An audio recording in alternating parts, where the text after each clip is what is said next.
Somewhere in Africa, more than 1 million years ago, one of our distant ancestors did something that no animal had ever truly done before. They didn't run from the fire. A lightning strike, or a wildfire sweeping across the savannah, left behind a patch of glowing embers. And instead of fleeing in terror like every other creature, one curious hominin walked toward it, reached out, fed it a dry branch, and kept it alive. That single choice, to tame the flame instead of fear it, may be the most important thing our species ever did. Because fire didn't just keep us warm. It rebuilt our bodies. It reshaped our brains. It changed how we ate, how we slept, where we could live, and even how we became friends. Almost everything you think of as human can be traced in some way back to a campfire. So let's ask a dangerous question. What if that hominin had run away? What if we had never tamed fire at all? The answer isn't just we'd be cold. The answer is that you, the person watching this right now, would almost certainly not exist. Let's find out why. To understand what we'd lose without fire, we have to understand what fire actually gave us. And the first gift is the one hiding inside your own skull. Your brain. Here's a strange fact about the human body. Your brain makes up about 2% of your body weight, but it burns roughly 20% of your energy. It is an incredibly expensive organ to run. And for millions of years, our ancestors simply couldn't afford one. Think about a gorilla. A big, powerful animal that eats mostly raw plants. To get enough calories from that low-quality food, a gorilla has to chew for up to half its waking life and carry a huge gut to ferment all that fiber. Raw food gives you energy, but it costs you enormous time and effort to unlock it. Now, fire changed that equation completely. When you cook food, something remarkable happens. Heat breaks down tough fibers and proteins before the food ever reaches your mouth. It's like starting digestion outside the body. Cooked food is softer, easier to chew, and dramatically easier to digest, which means your body extracts far more calories from the very same meal. The biologist Richard Wrangham built an entire theory around this idea. When our ancestor Homo erectus started cooking, the argument goes, they suddenly had access to a flood of extra energy. Their guts could shrink because digestion got easier. And all that freed up energy could be spent somewhere else, on building and running a bigger brain. Look at the fossils and you see exactly this shift. Around the time fire enters the picture, teeth get smaller, jaws get smaller, guts get smaller, and brains get bigger.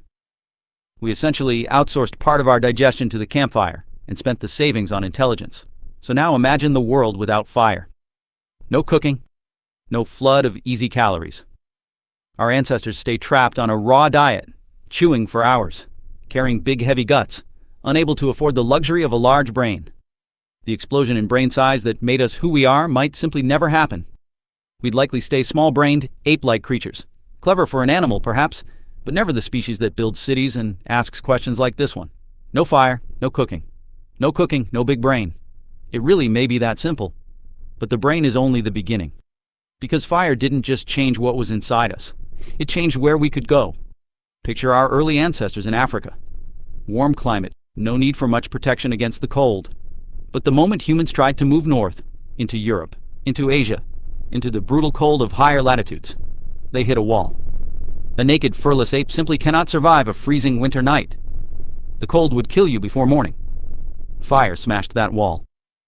With fire, our ancestors carried a portable source of warmth with them. Suddenly, a frozen landscape that would have been a death sentence became a place you could live.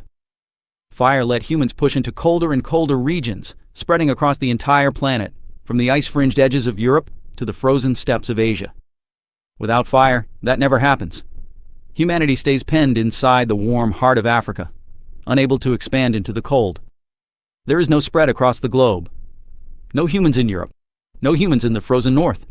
Eventually, no humans crossing into the Americas. Our entire species remains a single tropical animal, locked to one climate, one bad drought or disaster, away from vanishing entirely. And here's something even stranger. Fire didn't just protect us from the cold. It protected us in the dark. And that changed the way we sleep. Think about our distant tree-dwelling ancestors. They slept up in the branches, because the ground at night belonged to predators. Big cats, hyenas, things with excellent night vision and a taste for slow, soft primates. To sleep on the open ground was to invite death, but fire flips the entire night around. A burning fire is a wall of light and heat and crackling danger that most animals instinctively avoid. With a fire at your side, the darkness that was once your enemy becomes manageable. Predators keep their distance. And for the first time, our ancestors could come down out of the trees and sleep safely on the ground.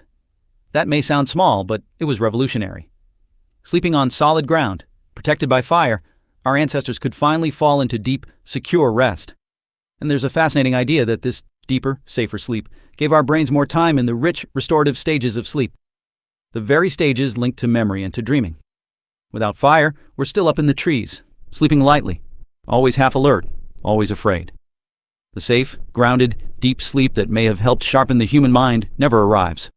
But maybe the most beautiful thing fire gave us isn't about the body at all. It's about each other. Imagine the world before fire.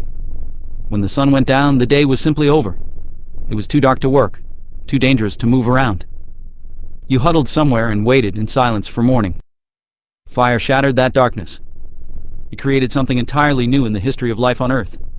The evening. Suddenly there were extra hours after sunset, lit by a warm and flickering glow. And crucially, everyone gathered in the same place to share it. Drawn to the light, the warmth, and the safety of the flames. People sat together around the fire, night after night. And what do you do when you're sitting together, not yet ready to sleep, with nothing pressing to do? You talk. You tell stories. You pass on what you learned.